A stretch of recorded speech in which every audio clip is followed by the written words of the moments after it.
Verse 38.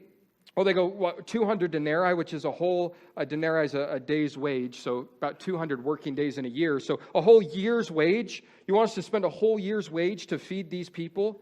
Verse 38, but he said to them, how many loaves do you have? Go and see. And when they found out, they said, 5 and 2 fish. You meet their need. Jesus, we can't meet their need. What do you have? I don't know. Let's go find out. So they're working through the crowd. Anyone pack a lunch? Okay, a couple loaves here, a couple loaves here. Guy's got a fish, this guy's got a fish.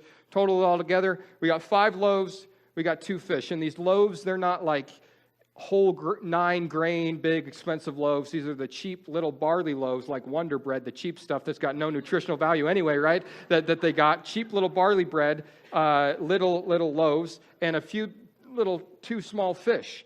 And this is what they have. And I'm sure they're thinking in the back of their mind this whole time, Jesus, it doesn't matter what we have, because regardless of what we find amongst all these people, what we have is not going to be enough to do what needs to be done.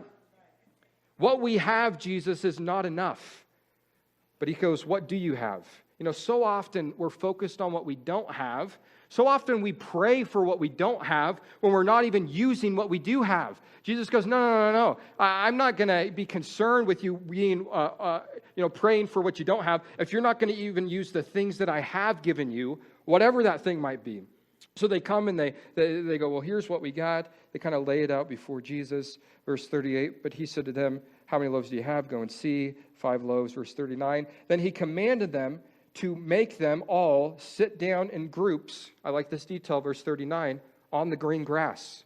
Psalm 23, verse 2, he makes us lie down in green pastures. Sit here on the green grass, he says. We're going to divide this up. We got a whole bunch of people. We need a little bit of order to this thing. He sits them down in groups on the green grass, verse 40. So they sat down in ranks, and hundreds and fifties, kind of divided out. And when he had taken the 5 loaves and the 2 fish, he looked up to heaven, blessed and broke the loaves, and gave them to his disciples, and set them before them, and the 2 fish, and he divided them among them all. Jesus takes the loaves, and notice the words that are used here, because this should sound like another time Jesus breaks bread. It says he blessed it, he broke it, and he gave it. Similar to the Last Supper there, when he takes that same piece of unleavened bread this time, and he breaks it before his disciples, and he says, this is my body that's broken for you. He breaks up these 5 pieces of loaves, he blesses the fish, and then he gives it to the disciples to distribute it. I really like this because we're talking about Jesus here. We're talking about the same Lord of heaven and earth that in the Old Testament made manna fall from heaven, and Jesus could have fed these 5,000 people with manna falling from the sky and completely bypassed his disciples because of their lack of faith, but he chooses to let them help him.